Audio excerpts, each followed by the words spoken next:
Good morning or afternoon, everyone, depending on where you're located or joining us from. I'm going to just wait a few more seconds as people filter in.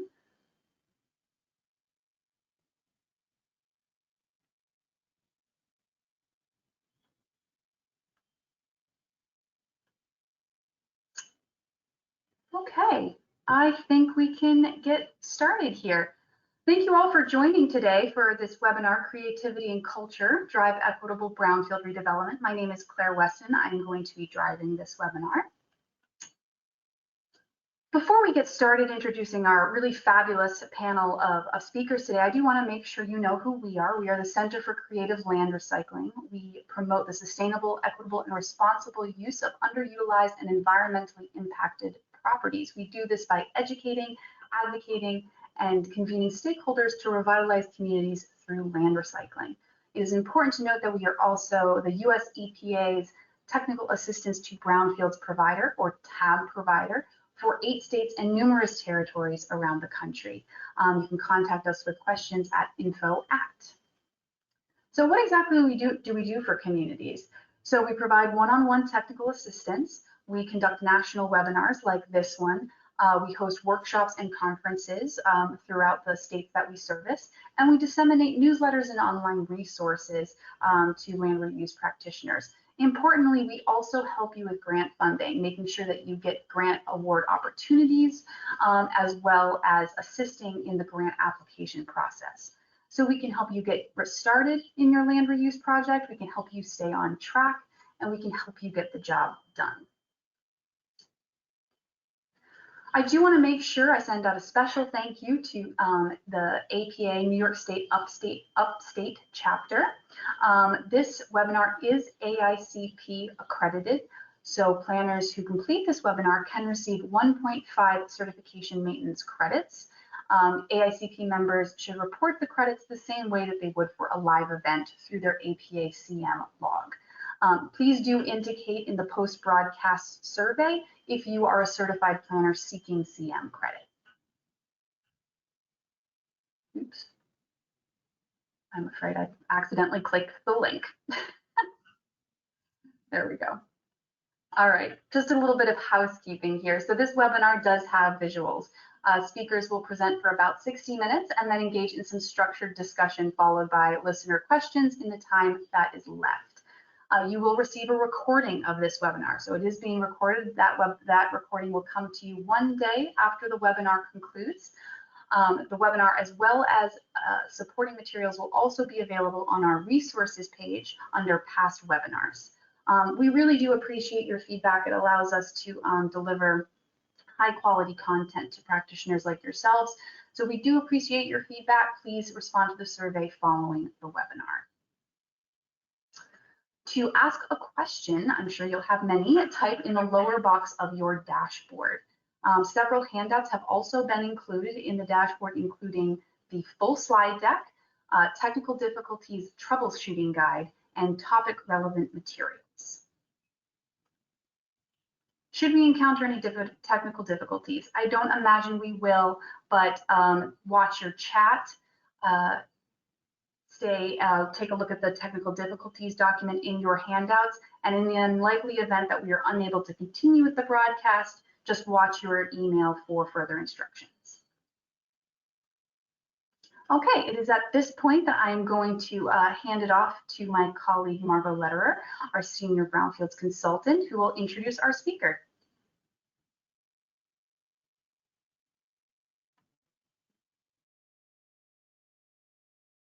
Good morning and good afternoon, everyone, and thank you so much for attending this really interesting webinar. I'm so excited to share with you over the next 1.5 hours the insight and experience of 5 very exciting speakers on this topic, speakers and practitioners, I would say.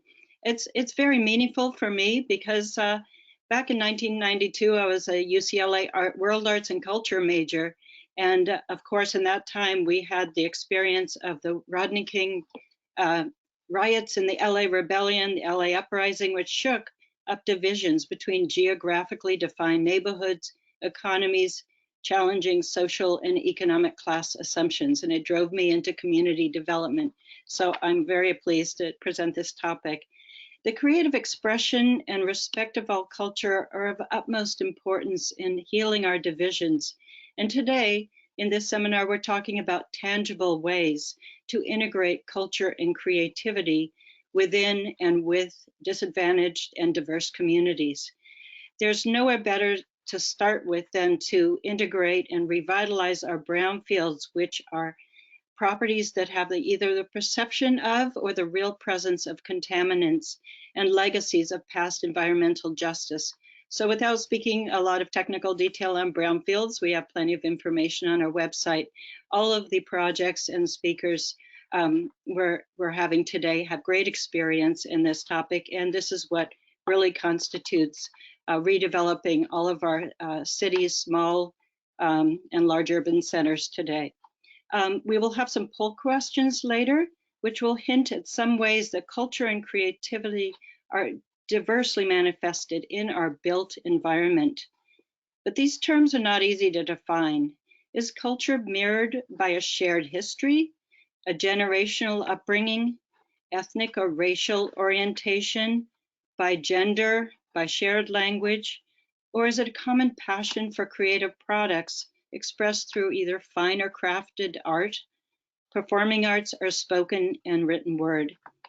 So culture is a force for creating and maintaining equitable representation in our built environment. Culture can provide wide and inclusive entry points for people to be included in the community development process, and provide an opportunity for gathering, momentum for gathering, and help retains people engagement in the process. So with that, and now we're going to reference later, there's many fine works on this topic, including works by the Haas Institute for a Fair and Inclusive Society on cultural strategies, by PolicyLink on art and culture and equitable development, and by Great Momentum in the City of Oakland by cultural workers and strategists on how to retain art and cultural space in Oakland. So with that, I think we're going to, let me introduce the speakers and then we'll have the poll. First off, we're going to hear from Kevin Brown of Factory OS, combined with Lynette Diaz, who is with Urban Planning Partners. They will do a tag team presentation and speak to the process of addressing environmental conditions for the development of 3 unique mixed-use development projects that contribute so much to adding facility and gathering space for community, for artists, for makers, and for creative invention. After Kevin and Lynette, we will hear from Ilana Prus. Ilana is going to describe how cities and towns can reactivate declining commercial corridors and older downtowns, build on the talent and products and neighborhood services, which can support identity and placemaking and revive our older urban centers. After that, we'll hear from Stephanie Parrott of Genius Loci. We'll speak from 30 years of experience of building coalitions, trust, civic and community engagement in West Oakland.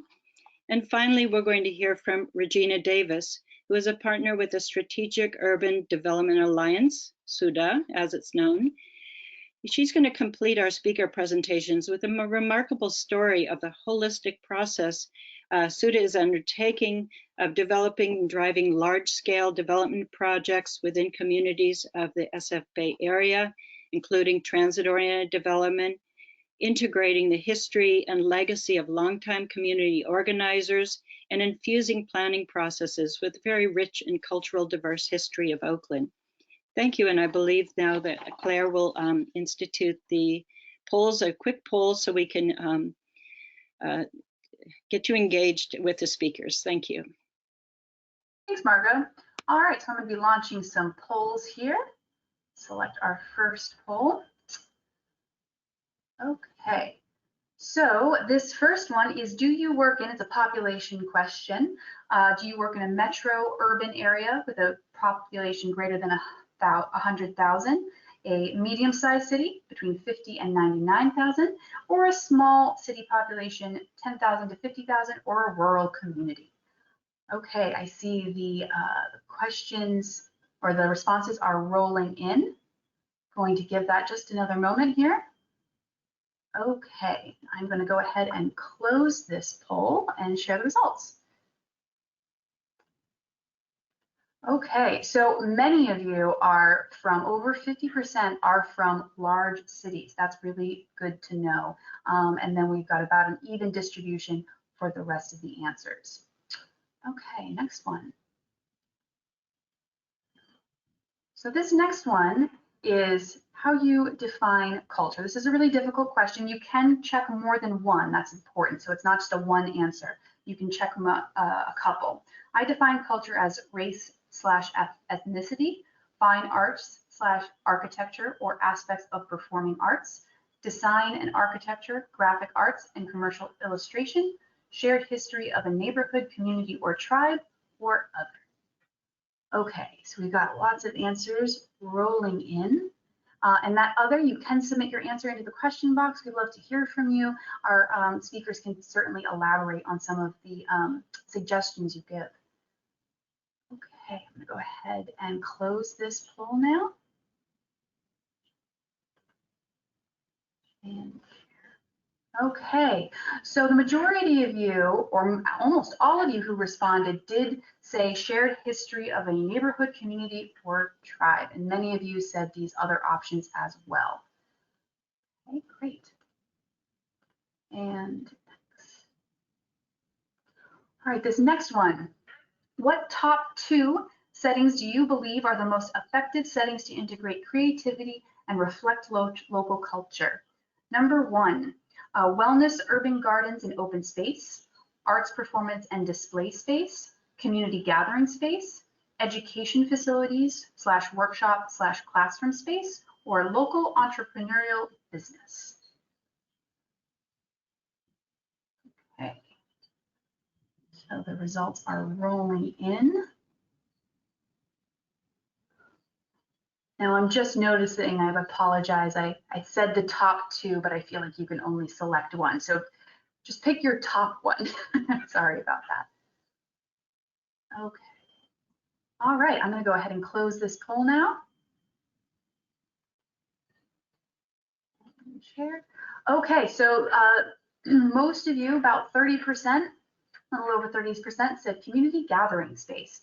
And some other results there as well among these other choices. So that gives you a good idea of sort of what everybody's thinking around creativity and culture. So this last poll,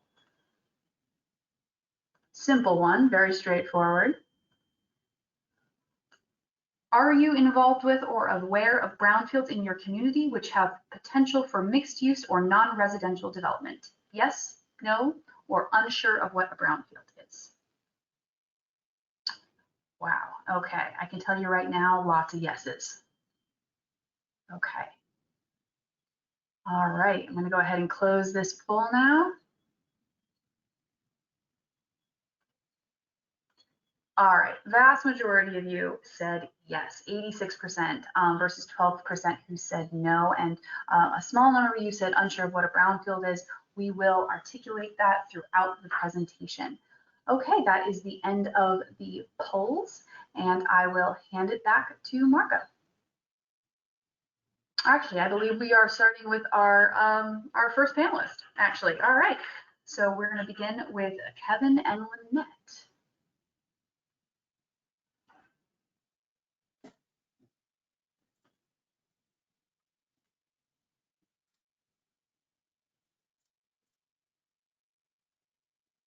All right, thank you, Claire and Margo. I'm Kevin Brown with Factory OS, and I'm here with Lynette Diaz, founder of Urban Planning Partners, and we've had the opportunity to work together for nearly 20 years on several complicated brownfield developments in the greater Bay Area. And before Factory OS, my work with Lynette was through Holiday Development, which has also been active in brownfield development for about 30 years in the Bay Area. So when it comes to mixed-use buildings and redevelopment areas, I imagine many of us have seen ground floor retail that's either vacant or failing. I think so often we have so much emphasis and economics tied to the residential component that we really overlook the ground floor. Either overlook it or it gets compromised by the need to parking to support that residential use. So then we end up with the very front door of a building where we have the most direct engagement with the community, really lacking in both creativity and vibrancy. And there's the added challenge in a lot of brownfields we've been involved in.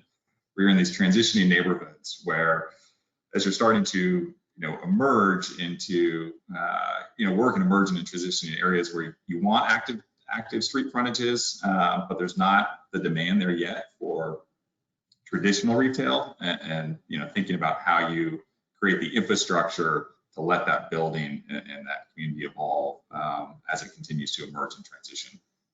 So today we really wanted to highlight 3 projects that we've worked on. We'll go through them very quickly given the time, and happy to go through Q&A afterwards. But each project's very unique, but 3 themes as we sort of reflect on our lessons learned that tie to all of them are community relationships, creative planning and land use approach, and building in flexibility of the design.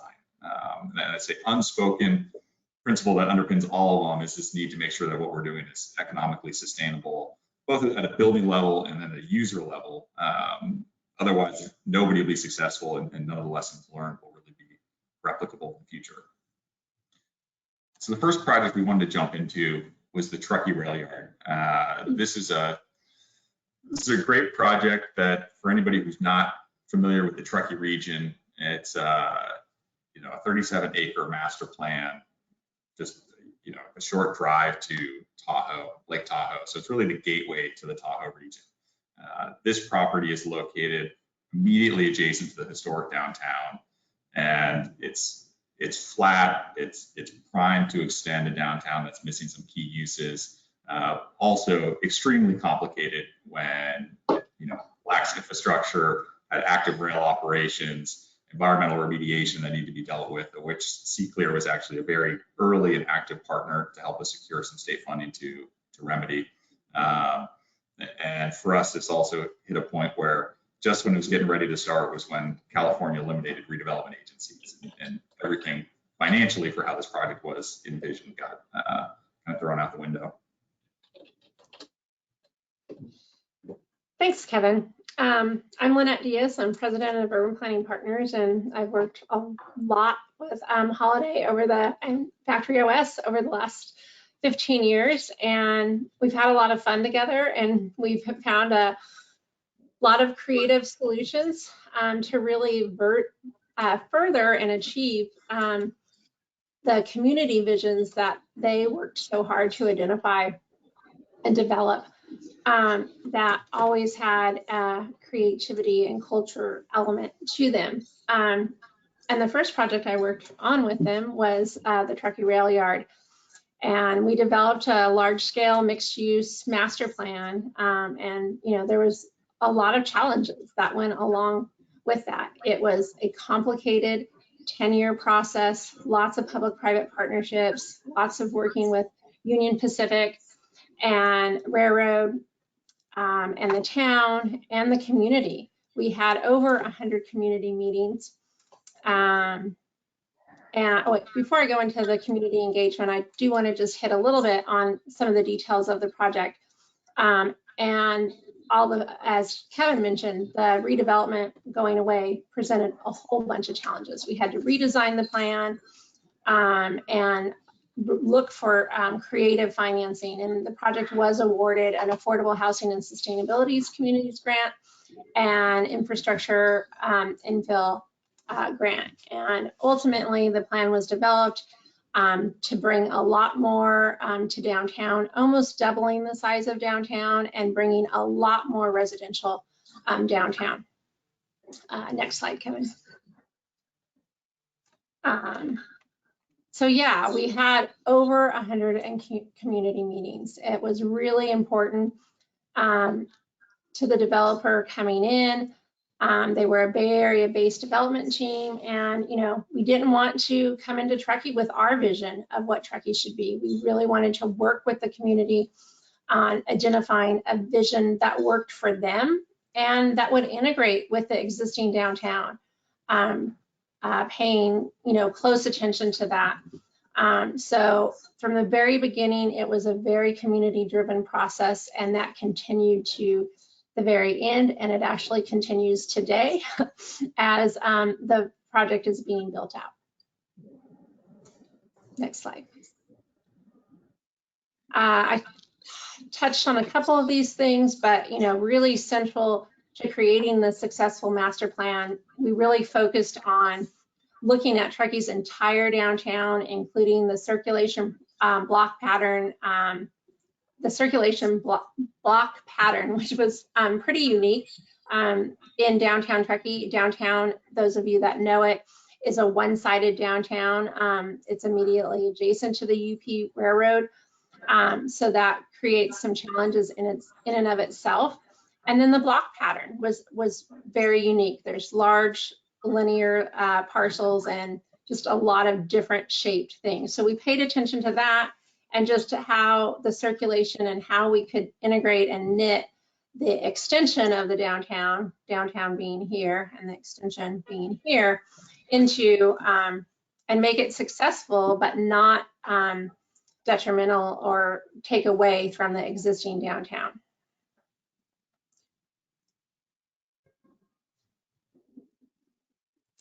And then this is just a quick shot of the overall master plan. This is the balloon track, which originally, the original plan, we were relocating it much further down so that all the development would be on this side of the balloon track, which is where the train snow plows turn around, for those of you that don't know. And when redevelopment went away, we had to redesign the project and keep the balloon track where it was. Holiday worked very closely with Union Pacific and came up with the ability to develop within the balloon track, which when we first started the project, they were not at all supportive of. So a lot of creativity as we went through this process.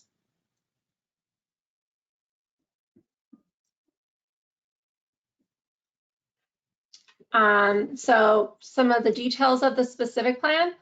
One of the things we did is we created a newly defined live-work designation that had flexibility to be true live-work or divided into separate commercial spaces and residential.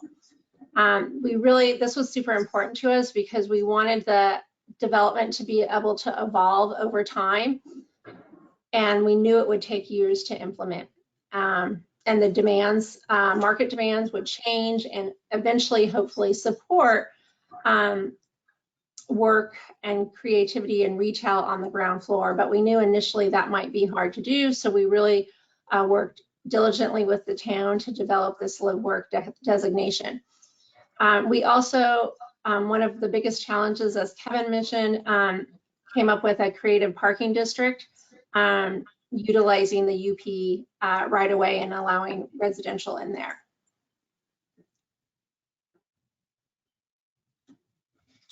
I think, Kevin, you were going to take it from here. Yeah, and then, the first project that really came to life, going from plan into building was the Truckee Artist Lofts. And, we always knew that affordable housing was going to be an important part of this project, but there was still a lot of discussion within the town of, what does it actually mean? What type and feel and structure should the affordable housing take the form of? And that dialogue led to enormous interest for the affordable housing to be really serving a very underserved artist community in the town. And so we partnered with a group, CFY Development, out of Sacramento, who does an absolutely phenomenal job of engaging with their residents in the community, particularly in the artist space, in their buildings. So they have a project in Sacramento, Warehouse Artist Lofts, that if anybody hasn't seen is well worth looking into. And so the approach here was really to engage residents and artists, future residents, in a very tangible way, inviting them to have a voice in the design of the spaces of the building. That took the form of, what should the community spaces be, and where can we incorporate art into the building itself? So when decisions were made that instead of a general community gathering space, there'd be a band room, there'd be an art room, children's play areas. These were decisions that were driven based on polling and interacting at great length with the community that it was actually going to serve. And the result of this process was that you have a building that really is representative of the local culture and the creativity of the artists that it's designed to support. This is our last slide on Truckee, which I just like to highlight. This is from the town manager following the approval of the master plan, saying that in 31 years of public service, he'd never seen so much community support for a project.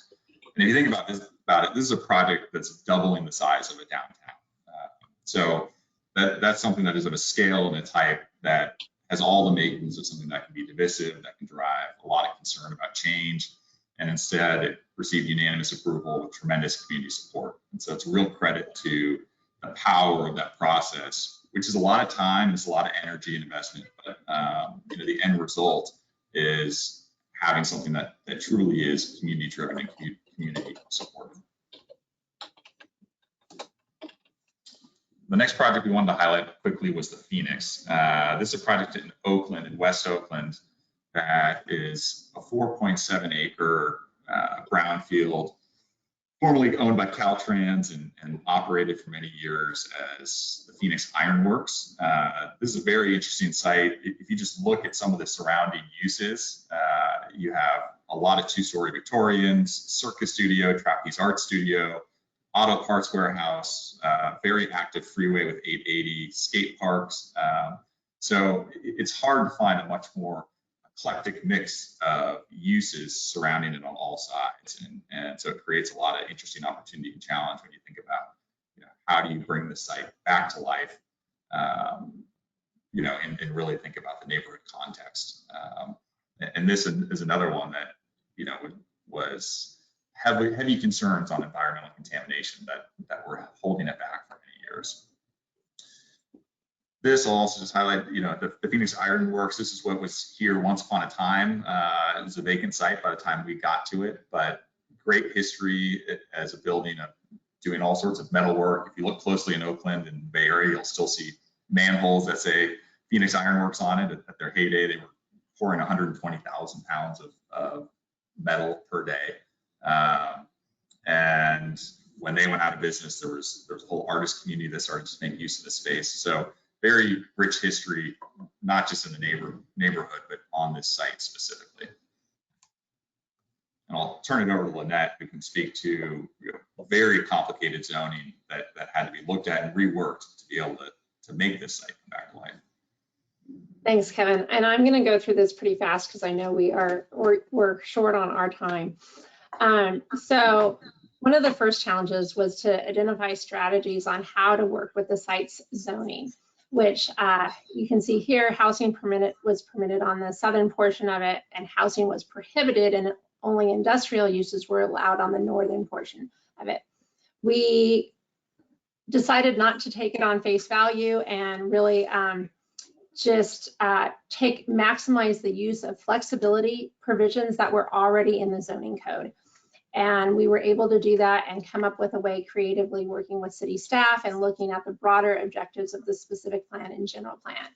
And then just highlighting real quickly some of the creative planning solutions we used. The fire access road was dual purpose. It provided a buffer, fire access, and parking to the project. We utilized state density bonus with waivers and concessions, and we were able to not use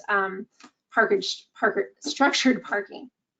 And then lastly, the flexible ground floors. And then ultimately, Kevin, you know, the outcome is really an extraordinary, unique, integrated plan that brings together supportive housing, workforce housing, flexible commercial, artist, makerspace, all designed together under one master plan. It's really an amazing project. And maybe we should skip this, Kevin, just because we're running out of time. Yeah, so moving through quickly, the last project we wanted to highlight is 2121 Wood Street. This is also located in West Oakland. It's part of a Central Station master plan, which was a 29-acre mixed-use master plan that we participated in creating. Very robust community process over the course of several years to think about how to bring this site back to life. You know, a lot of vacant former industrial property. Also, the centerpiece was the 16th Street station, which was the terminus of the Transcontinental Railroad. So very exciting, but also very challenging site specific to the one that we were working on. Again, dealing with environmental remediation issues, railroad easements, abandoned rail spurs, you know, a lot of issues and challenges converging. But again, within the backdrop of this location is filled with rich history and culture, and is really the center of the Bay Area if you look at it from you get up in an aerial view. And what we did, which we're very excited about, we're under construction on this project right now, is first of its kind model to provide, you know, true workforce missing middle housing.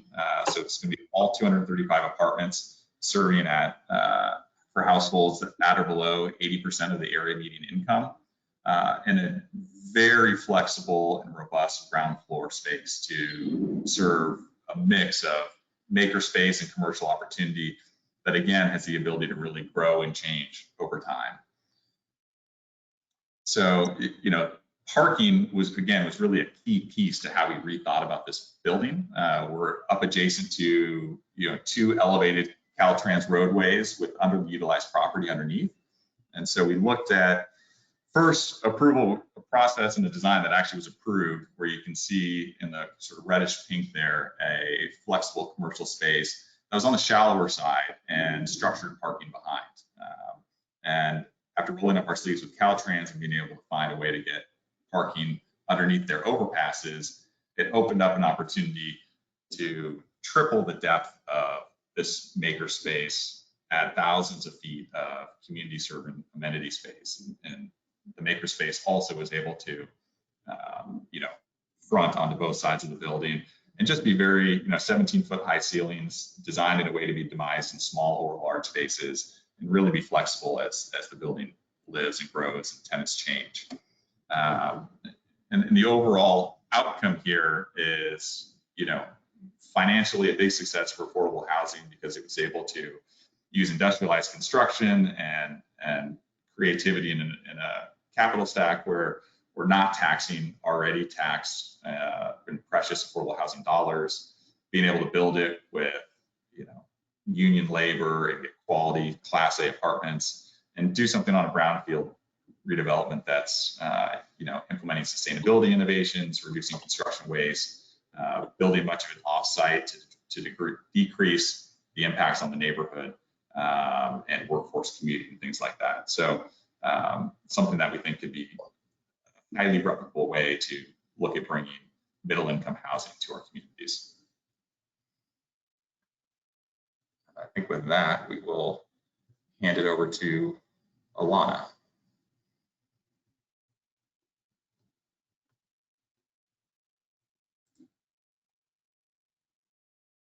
Hello, everyone. I'm hoping you can see my screen, and we'll go from there. Thank you very much, Lynette and Kevin. Great to have the overview of those amazing projects. I'm going to sort of bubble us up into a broader conversation where I want to really think about together, what does it mean when we talk about culture and equity in brownfields, and really what do they have to do with each other, but also what's our role and responsibility to both clean and reuse these properties and contribute to more equitable outcomes in our communities. And I think that the examples that Lynette and Kevin were talking about are furthering that, but I also think about it from an equitable economic development perspective. Not only is there affordable housing or missing middle housing, but who gets the storefronts, who gets the commercial space, and how are we using our brownfields redevelopment opportunities as a way to really break out of some of the cycles that are going on within our communities. You know, I worked for the EPA in the Office of Policy for a bunch of years, and brownfields always went hand in hand in the conversation with us around smart growth, about reinvesting in communities, about really knitting neighborhoods back together. I also see these as places where commerce happened, where business happened, and that's really the focus of my work, because we're also seeing more broadly in our communities, both on brownfields throughout our downtowns and in some quarters, especially in bigger cities, that we have significant vacancies too, significant vacancies of ground floor retail, of buildings that have been neglected, especially in some of our smaller cities and towns, and how are we addressing all of these things come together.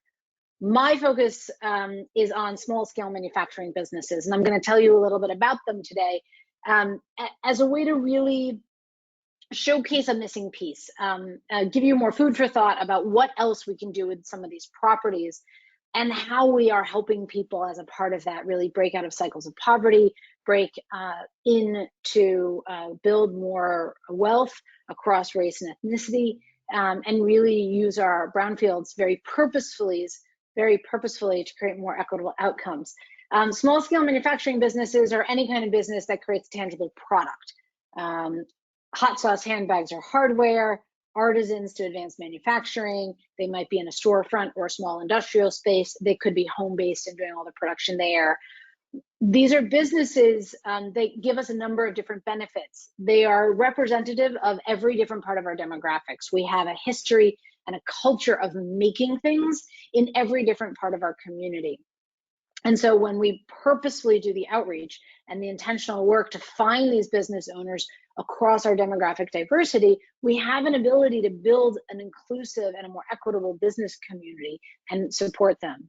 These businesses also can fill storefronts. They can fill commercial space, including in places where traditional retail just isn't going to work.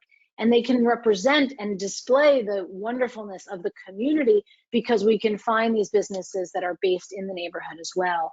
Small scale manufacturing can work in a storefront like this where there's production space on one side, the retail on the other, but it's all open to each other.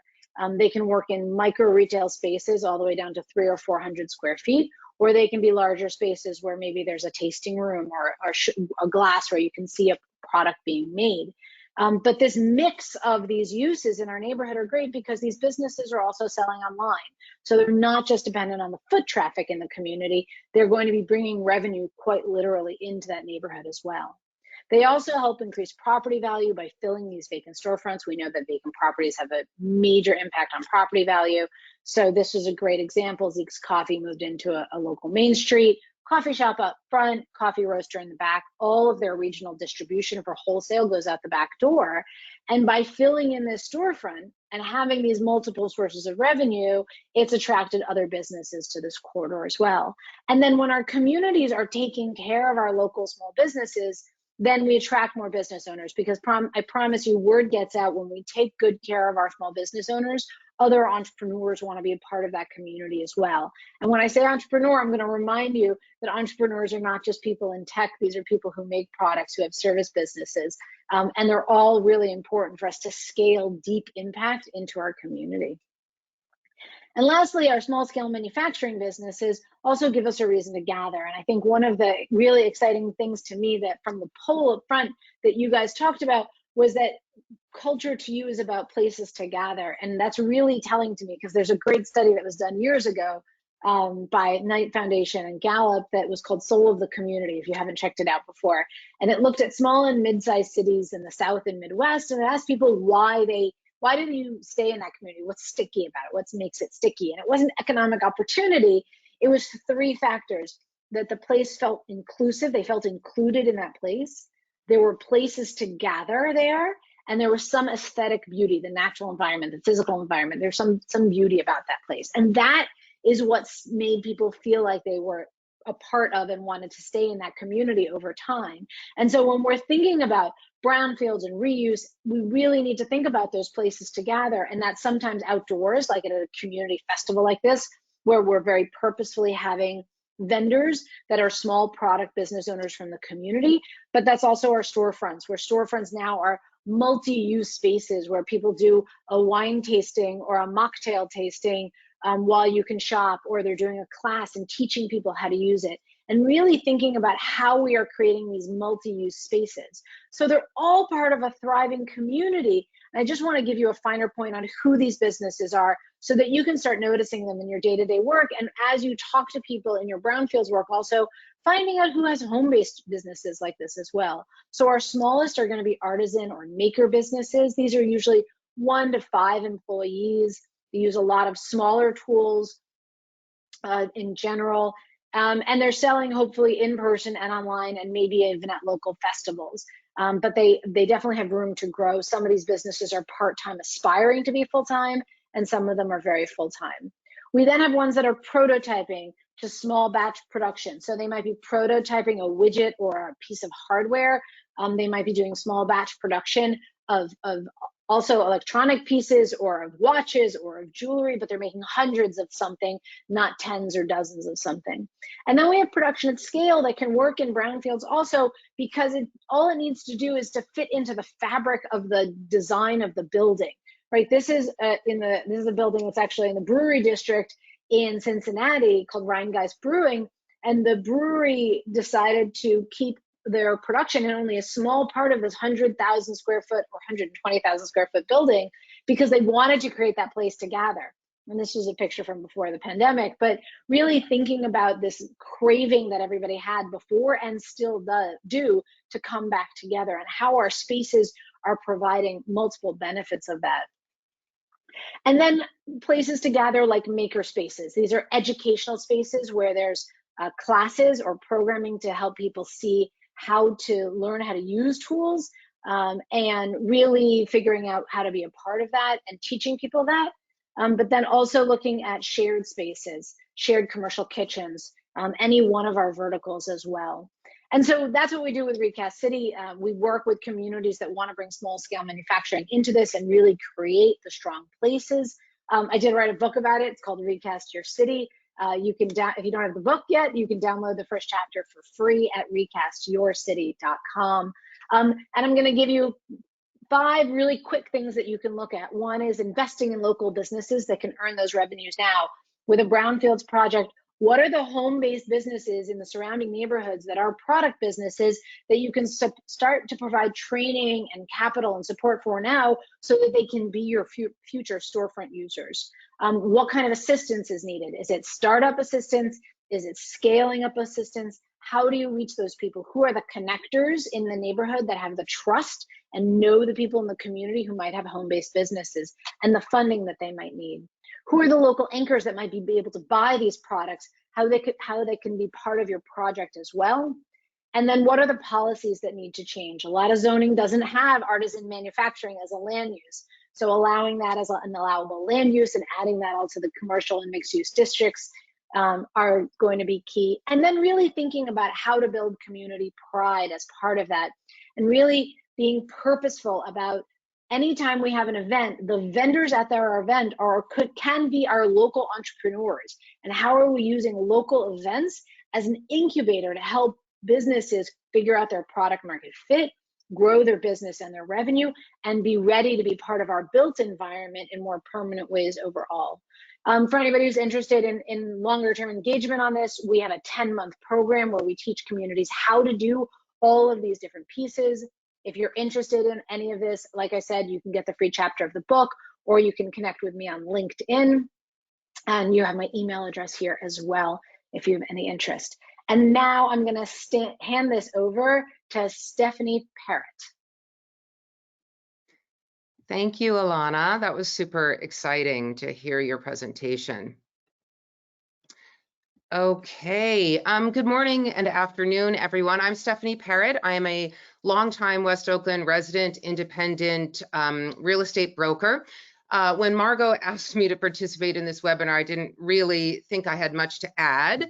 I'm not yet a big-time developer or player in this field, but Margot is persistent, so here I am, minus the glossy slideshow.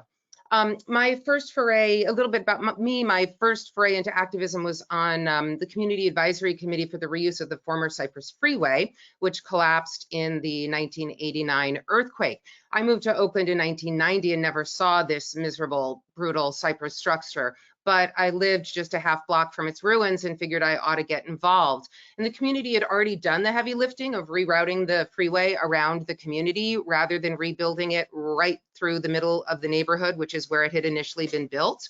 And we were sort of a ragtag team of neighbors who fought hard to build consensus and make something beautiful for West Oakland.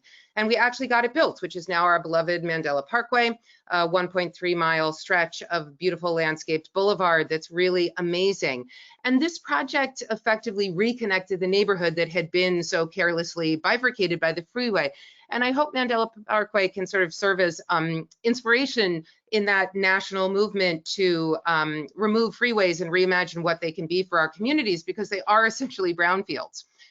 Anyway, this experience led me to serving on many more committees over many years, including committees associated with the cleanup and reuse activities at the shuttered Oakland Army Base, and the WOCAG, which was the West Oakland, the WOPAC, which was the West Oakland Community Project Area Committee, which was an elected body for oversight for the Redevelopment Agency for West Oakland.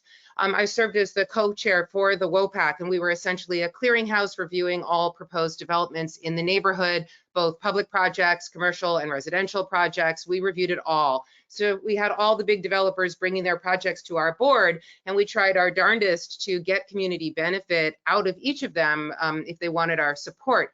The problem is we saw it was that most developers didn't want to do community benefit, or said they couldn't afford it, and they couldn't afford to build affordable units in their projects either.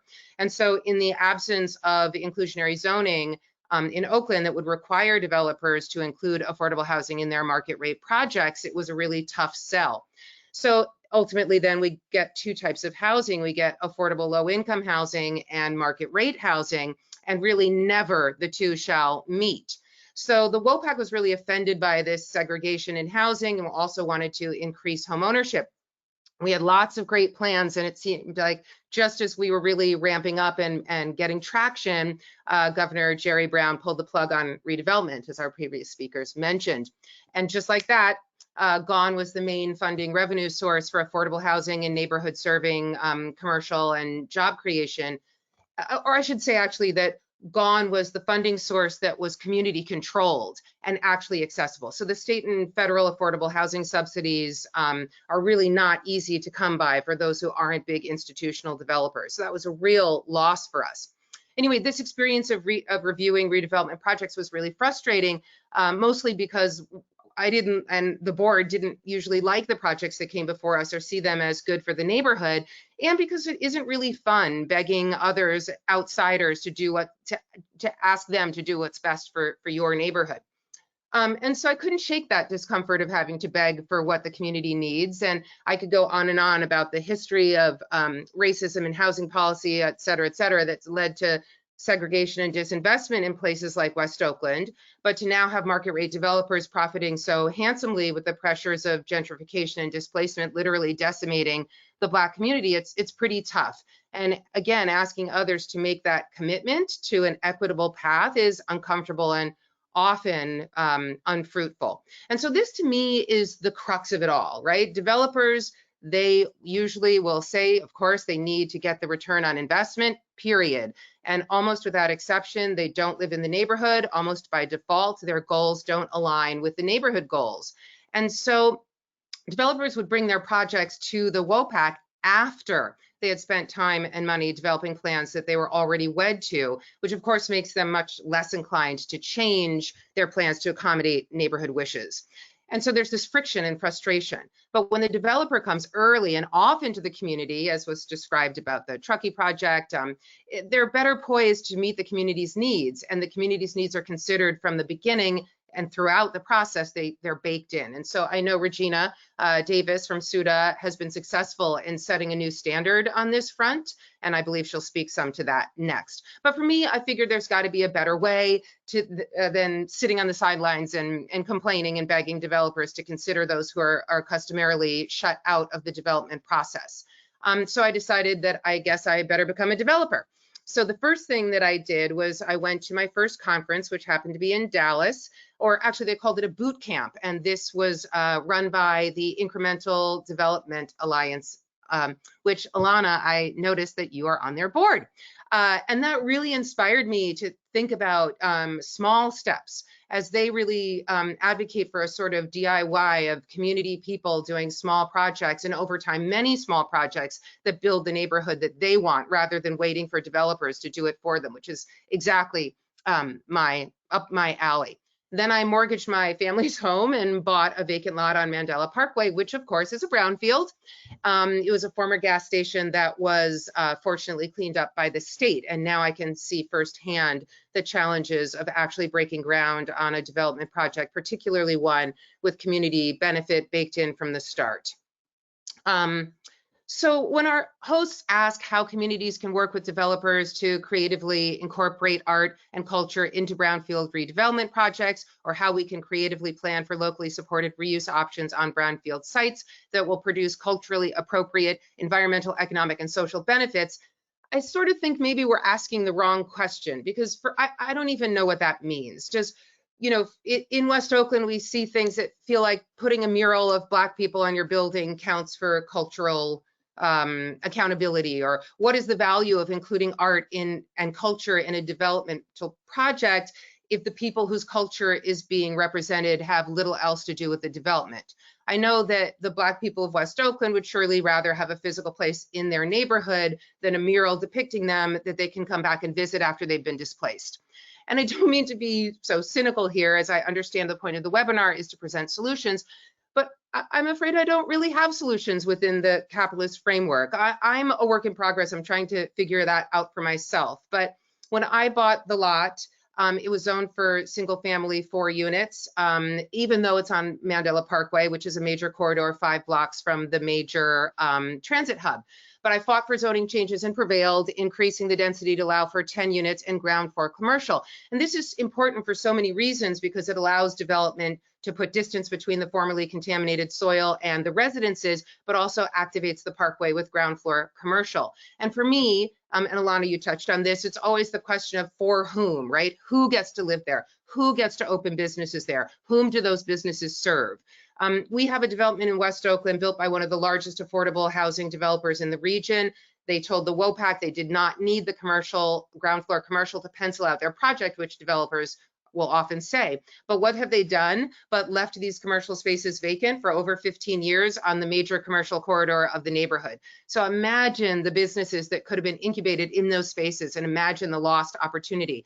We often talk about lost opportunity costs, but those are economic costs. So what about the people who could have established themselves as community business leaders if given the chance? I mean, that's the real lost opportunity cost, right? Vacant storefronts are a blight. Vacant storefronts cause harm. In Oakland, so many Black restaurants have closed in recent months during COVID, in large part due to increasing rents. And these examples always bring me back to ownership. Who owns the property matters. And then who has access to capital? If I had easy access to capital, my project would already be built and I would already be incubating small local Black-owned businesses on my site. If restaurateurs owned their spaces, they wouldn't be forced out. So when I'm asked how to incorporate culture and equity, I take a different angle and suggest that we need to think even bigger about how to create models that sustain people, cooperative ownership models, land trusts, affordable subsidies, and things that we haven't even thought of yet, because culture in a vacuum isn't culture at all. It's just decoration. I recently served on the Howard Terminal Oakland A's Ballpark Community Benefits Committee, and that was supposedly the most comprehensive community benefits process ever. And certainly a lot of really impressive people of all sorts served gave many hours to this process, but really only time will tell if the community will actually benefit from this. So of course, I believe in preserving and supporting art and culture of a community. And I think that the way that you do that is to support the people, to house the people. More than we need a museum or a mural, we need a place to live. We need a seat at the table, and we need ownership. And culture is powerful, but it's also delicate, and it's sort of like a butterfly, right? You can try to catch it, and you can put it in a jar, you can punch holes in the lid, and you can give it food, but it is not going to survive. And if it does, it certainly won't be for long, and it won't thrive, right? If we want the butterfly to make it, we've got to sustain its habitat. We've got to provide the conditions for its success. And only then will it really be able to flourish and pollinate the garden. So that's my thoughts. And I next will turn it over to Regina Davis from SUDA.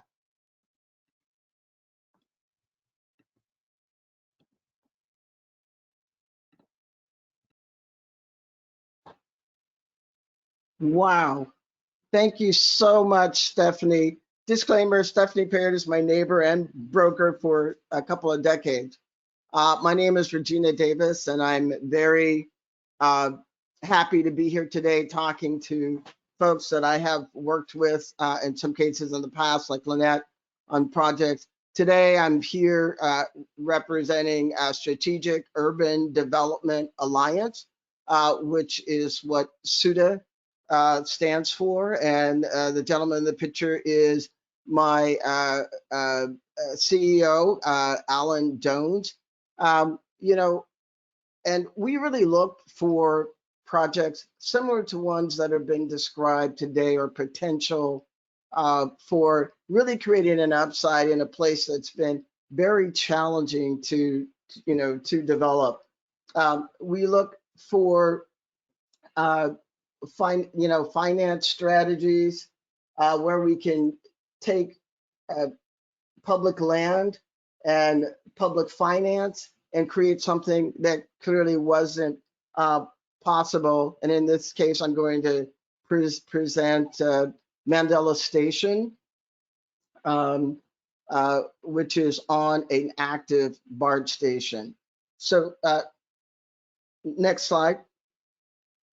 So we look, in this case, we're working on 3 different projects that are going to be enhanced by transit. One is at the West Oakland BART station. It's literally the BART station itself that will remain an active transit hub, and we'll be having a long-term lease on the land with Bart. So Bart is our partner in this development. The other developments we've been working on is the East Line, which is impacted by the 19th Street Bart Tube. That's an office complex that we are doing with Lane Partners. And then the third most recent project is at the Coliseum site, which is just getting started with the ENA. Next slide, please. The other thing we look for is financial strategies, places that allow us to tap into public finance, whether it's bond financing or opportunity zones or economic zones. And you can see on the upper right-hand corner that all 3 projects that I mentioned are in opportunity zones. Next slide. The use of public land and public transit and public finance on what are essentially brownfield sites is challenging, but as you can see in the other presentations, that there's an upside to all of this. And this is just a slide showing Mission Bay, which was long a brownfield and then was reconnected to a greater community, and it now is the home of the once beloved Oakland Warriors. Next slide.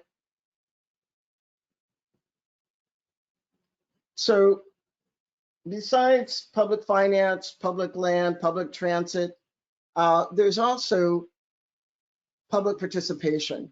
And in our case, public participation is something that we start at the very beginning of our project. We don't provide any design or drawings or in anything where any major decisions are made before we meet with the community. And I'd also like to say this is also my community. I'm speaking to you now from West Oakland. And it's important to have a fairly sophisticated and wide-reaching engagement, next slide, with the people that you're talking to, particularly that allows, whether it's a large-scale format where people want to talk about economic development and how they can create businesses and jobs, next slide,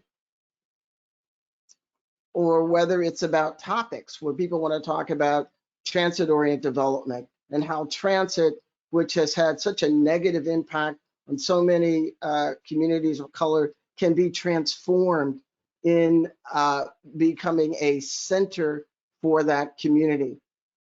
Next slide. Or if it's a community-based meeting here, we're at the West Oakland Senior Center and a former Bart board director speaking to groups of leaders from various community organizations within West Oakland specific. And that includes, you know, Miss Margaret from the West Oakland Indicators Project. It's, you know, where people can air both their grievances, where they can share their history of development in the community. Next slide. Or they can comment on current projects that are happening within the community. Next slide. This is Dana King, who, harkening back to the Black Panther Party history with the museum, has created a bus that is now on the Mandela Parkway. Next slide. Or if they're project-specific groups. This is a group called the West Oakland Bart Community Advisory Committee. These are folks that run organizations within Oakland that specifically are looking for to work with us and who helped us really get to the thorny issues that are ahead of us, whether they be environmental, including sound. This is a meeting where we're discussing the problems with Bart's sound, and there's a, you know, these are people that have special, how should I say, special talents. So there's a sound engineer who happened to have a decibel reading app on his phone, so that helped us get through some thorny issues with Bart. Next slide. And then, of course, the most consistent folks were the artists. I mean, they were just there from the very beginning all the way through the end. And sometimes we have to realize that to have the courage to start on a project that will allow you to go beyond what's already there. In this case, Brian Enright is an environmental artist who's talking about the possibility of using all the recycled materials from the area. That's what he's known for. He's a West Oakland artist. Also, Denise Pate, who's the art program manager from the Oakland Department of Cultural Affairs, talked about the need for inclusion of local artists. And now, of course, she's the new director in San Francisco of community investments at the San Francisco Art Commission. Next slide. I've lost my, and you know, there are other artists that are included there, including makers like Hiroko Kirahawa and Sal Burnouts, which are people who are the co-founders of Oakland Makers, along with Margot, who is sponsoring this talk today, and Bruce Beasley, who is a longtime artist in West Oakland, internationally known, very helpful in getting some clarity around what's public art and what's art for the public. In this case, you'll see in the video, I hope we'll have access to the video. You know, we really confirmed of having a art wall, next slide, so that we could have an opportunity to, you know, to have an opportunity for both the community, local artists, to share their work on a changing exhibition, which we know doesn't qualify as public art, but also an opportunity for the 250,000 writers on Bart to see art from the community every day, and to give artists local artists now an opportunity to exhibit their work, but also make an opportunity for future artists. Next slide. And here is just a slide of just the artists that really showed up, and you know, some of the same artists, Bruce Beasley, Ashara and Kondayo, and others who not only came out to speak for art in the project, but they also supported this notion of density. How do we create density? How do we create a real place that would attract as the center, as the hub of West Oakland, which this 7th Street area once was before it was displaced by Bart and other you know, incursions like the freeway. But showing up and really being available to not only share a vision as we struggle to create this project, but also to have us be successful, and to you know, the planning commission is making this is a hearing making the point that this is the most publicly supported project they have experienced in their career histories. And of course, we got a unanimous support, a vote at the council and the commission. Next slide. And I just, you know, Stephanie didn't show the slides of what she was talking about, but, you know, here are some of our heroes, and what we're showing is what was at the, you know, this is what it looked like in 1989. So then you can see where there's the realignment that where the freeway, the green line used to go through the heart of the community, separating the community. The Mandela Parkway has been able to bring it back together. But these were shared struggles. There were thousands of people, you know, were a part, next slide, of making the Mandela Parkway a, you know, a reality. And it takes that, and it takes people believing that it's possible. So now when you're overlooking now what Mandela Parkway is today. Just imagine if what you were seeing was a 2-level freeway in that same space. Next slide. So we want to make sure that the cultural history of West Oakland is not only preserved, but enhanced, and to make sure that it's not just the world famous artists that get an opportunity to have their works shown, but future artists and artists that are struggling, and cultural events that need to have a place. Next slide. And to do this, we work also with other developers. We're here on the left is Esther's Orbit Room, getting a tour about how that can be revived on 7th Street. You can also see how close Bart is to these businesses on 7th Street overhead. And on the right-hand slide, yeah, you can see the brownfields surrounding our project. So our project is in the yellow. That's a 5-acre site where there will remain an active Bart site. But you can also see in the purple, red, and black outlines of where there are other sites that are brownfields that just in parking lots for the last 50 years, and where we need to go further. Next slide. So this is just to give an idea of the total impact of all of the 5 projects surrounding our project. It'll be over a development over 3,000 new homes, as well as offices, 500,000 square feet of office space and 75,000 square feet of retail space. So really intensifying this as a center. Next slide. Okay.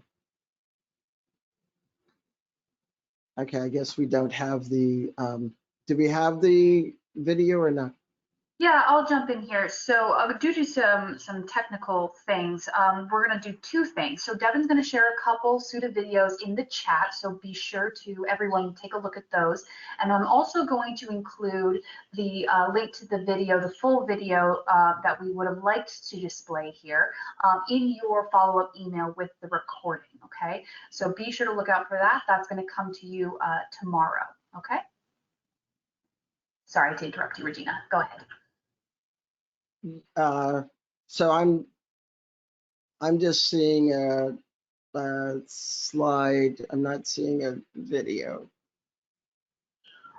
No, I'm not going to be able to play it I'm live. going to show a video. We're going to share it. Yeah, we're going to share it with everyone through the chat and then through our follow-up email. Okay, so then in closing, what I'd like to say is watch the video. And you can go to mandelastation.com to get further information about the specific project. But what you see in the background is the result of us working with artists. They wanted something monumental. You'll see a 31-story residential building that's workforce and market rate. You'll see a 500,000 square foot office and life science building, and then also the 240 affordable developments, with a third of them being affordable to folks at a 30% AMI, and that's a roughly $30,000 a year income, and an active plaza, which is about 75,000 square feet of plaza space for exhibitions, performances, and the like. Thank you.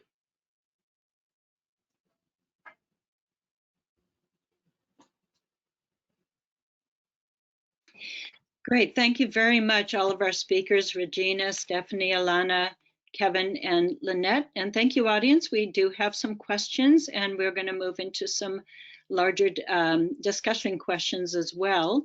A few of these have synergy, so I'm going to start with a couple of very specific questions from the audience.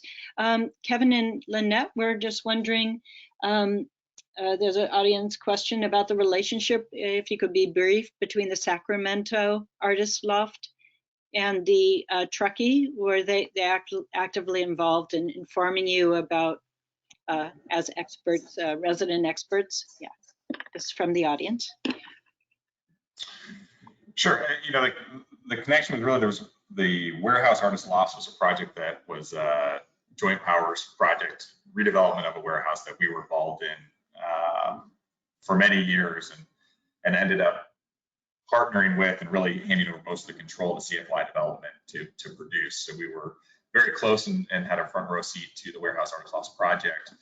So we started working in Truckee. Part of the process, as we were discussing affordable housing, was to bring a lot of the town council, planning commissioners, and key stakeholders down to Sacramento, meet the team, see the project, see the culture and the feel and the opportunity of how some of the themes of what happened there could translate into Truckee. And that was really where that was born from. Thank you. Lynette, anything else? That's good. All right, thank you.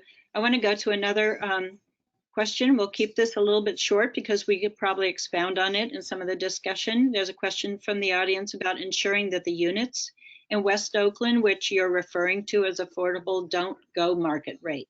So I know there's specific tools for that. If I know Lynette and Kevin, you understand that, and Regina, either one who want to do a quick response. It's a big topic, but how do units remain affordable?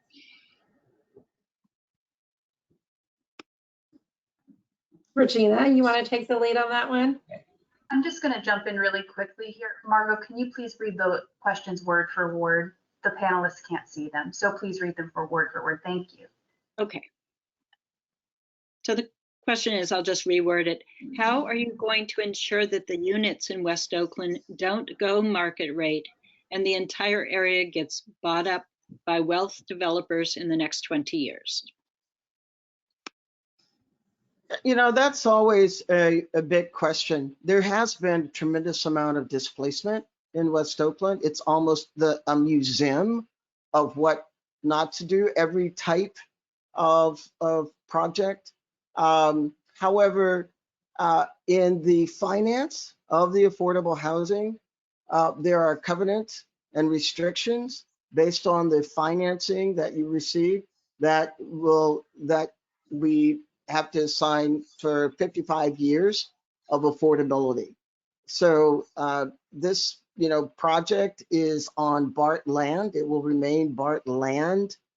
This is a 99-year land lease, and part of the agreement with Bart is that a third of the housing must be affordable and remain affordable.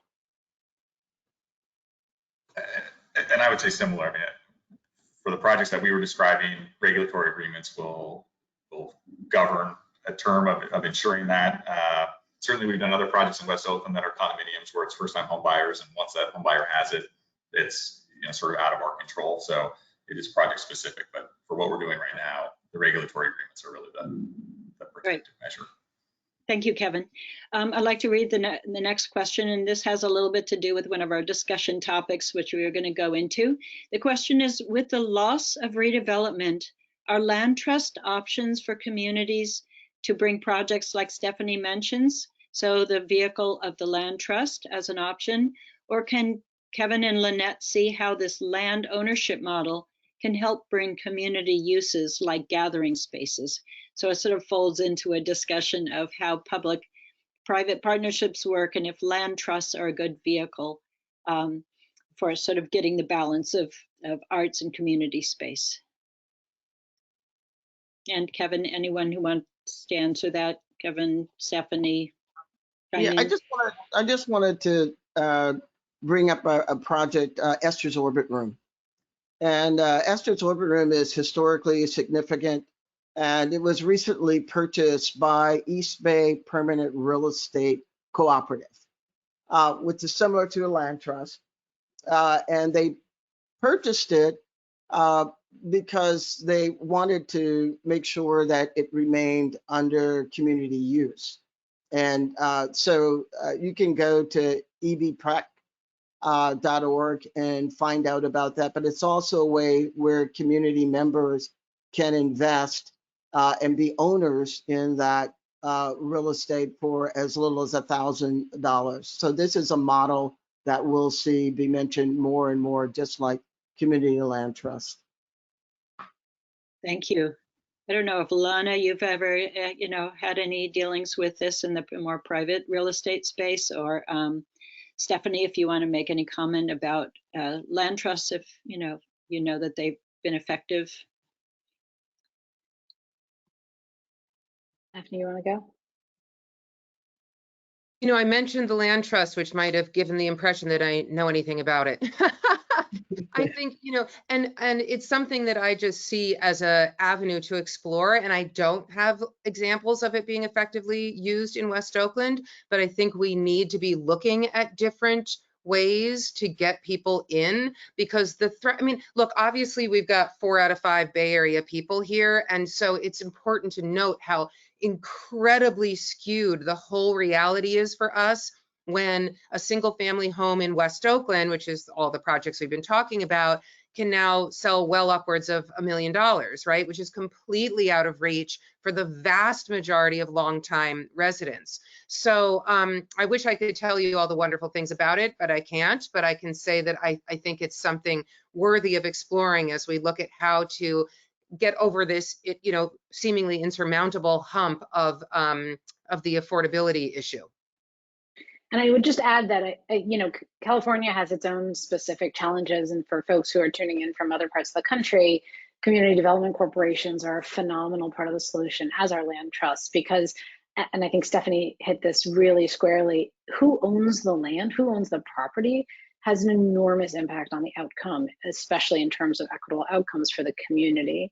And so I think we really need to think hard about things like incremental development, where people from the community are being trained to be part of the development program. Pittsburgh has a phenomenal program that folks can check into. It's through their, I think it's through their redevelopment authority that they fund that. They actually find successful local business owners from the community who are interested in becoming commercial property owners, and they train them and they provide financing because they realize that they couldn't just put out a request for qualifications to these business people because they didn't have the qualifications. So they really built a program specific to the people they were working to serve. And so that really takes me back to every one of these questions of, you know, what outcome are you trying to achieve for your community and who specifically is it supposed to benefit? And then really, and I think everybody had phenomenal remarks about this, really going and talking to those people that you want to make sure that this is benefiting, not coming with a design, not coming with an answer, but saying what works for you now, what doesn't work for you now, what do you need right now or this year that would make a big difference.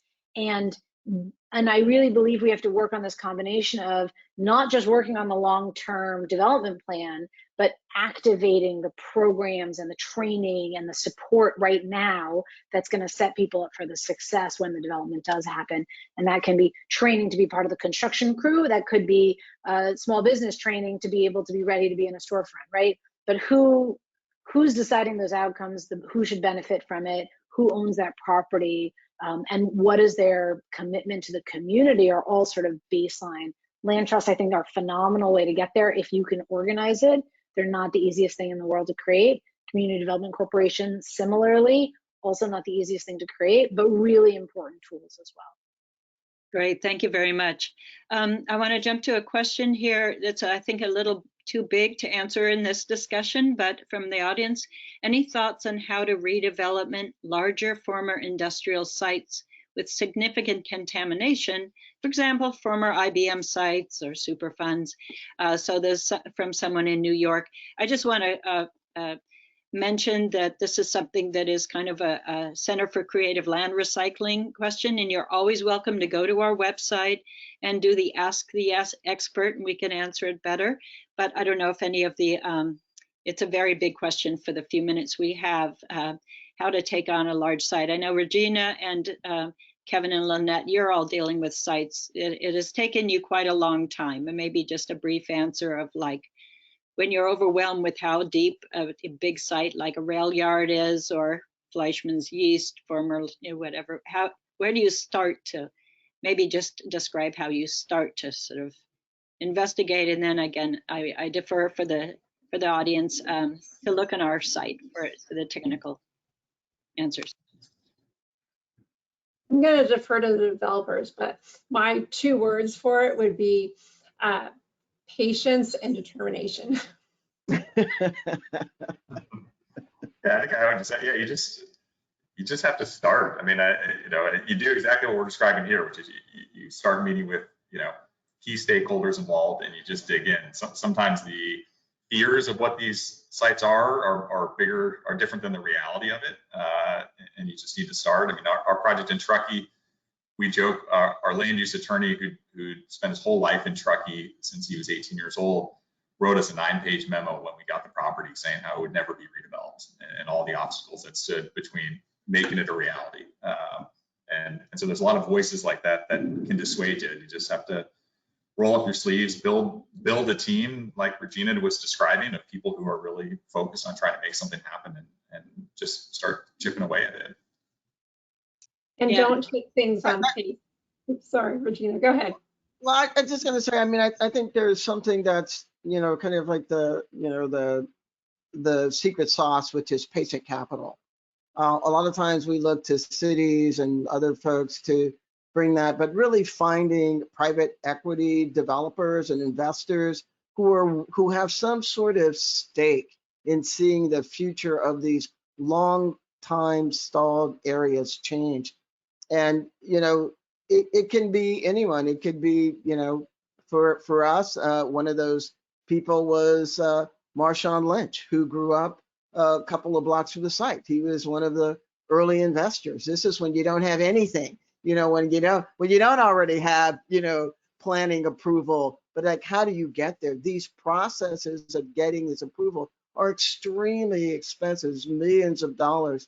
And, you know, so far, like for the Mandela Station project, there hasn't been public money. We're certainly negotiating with the Oakland Housing Authority. We're going to, you know, apply to some of the city resources, but you really have to find that person who has insight like Dr. Mark Hanna, who are willing to put up their private capital, or people like Stephanie Parrott, who are willing to put up the family to do that. And so it's harder when there's these larger sites because the capital cost is tremendous.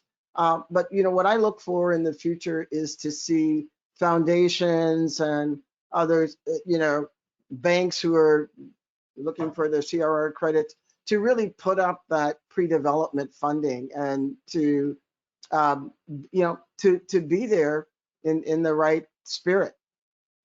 Right. Yeah, can I say something in response to Regina's comment? Because, you know, this issue of capital is just so key in what's going on and who has access to it, right? And so, Kevin, you sit in a great position where, I mean, I'm sure it's not easy, but obviously much easier for you to access capital than it is for me to access capital. And Regina, you've been building your, you know, credibility for years, and impressive all the housing you've built. So you have that access. But if we're looking, it's interesting to me is this isn't just a Oakland thing, right? And we're looking at making connections across the country, how we can look at getting capital accessible for projects. Because when you look at, you know, what does it cost? $50,000 to get a water meter, right? So, you know, no wonder it costs $800,000 to build a unit of housing in the Bay Area. You know, what are we doing about that? But to your point about the CRA, the Community Reinvestment Act, right? There's a local bank, a large local bank, who gets its CRA credits by offering well below market interest rate for home buyers purchasing in certain neighborhood areas, right? So it's based upon the average income for a neighborhood, not based upon the income of the borrower, right? And so even things like the CRA, which are supposed to be equalizers, actually become a tool for banks to facilitate the gentrification of a neighborhood by giving someone who doesn't need it a closing cost credit and a below market interest rate, right? So there are ways that we can be thinking about holding our institutions, you know, to a better account, because the CRA exists for a reason, and yet I don't see it actually benefiting, that rather is a tool for the things we that don't need help, which is the gentrification and displacement in the neighborhood. Thank you. I'm afraid we're approaching the end of our webinar. I have a couple of really fast questions. One question for Kevin from the audience. Are you using your manufactured home techniques on these sites that you've been describing?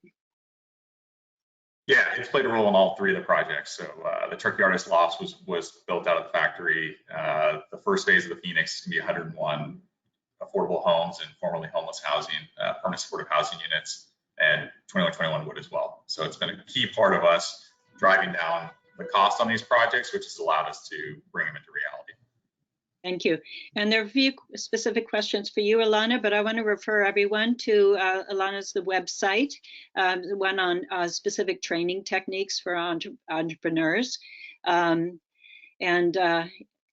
Let's see, there's a few more questions, but I think that we need to hand it over. Claire, are you going to bring up the last slide? It's 12:29. And I want to thank the audience for all your comments. We're going to get them questions and comments, including that art goes beyond murals and museums. Art is dynamic and interactive. Yeah, thank you, Margo, and thank you to all of our panelists. This is really a really wonderful, dynamic discussion, and you sent in a lot of questions that we are going to get to. We didn't get to do all of them live, but we will be communicating with our speakers and getting some answers. So I'm going to go ahead and close the webinar now, but please look out tomorrow for the videos from SUDA. Thank you, Regina, for those, and then also some additional responses to some of these questions. We'll put our heads together and collate those. Okay. And Claire, if I may add, we have one more. Sorry, go ahead, Margo. We have one more movie NAR that's coming out that is about the dynamic East Bay economy, and it relates to the larger sites and how these larger sites are transitioning, such as a former General Electric site, Owens, Illinois, a glass bottling site. So we will have one more also product you can watch at your convenience on our website. That is true. Yes, thank you. And also a recording of the East Bay Environmental Justice Forum, which was conducted on Earth Day, April 22nd. And if you're in the area, or even if you're not and you want to fly in, we encourage you to join the California Land Recycling Conference coming up June 21st through 23rd. Early bird does end this Friday, so do get in while you can get the discounted rate. And this is just a reminder to please fill out the survey at the conclusion of this broadcast. And we're so pleased that you are all able to join us today. Thank you again to our really fabulous speakers. It was so inspirational listening to all of you. And I really hope everyone has a great rest of their day.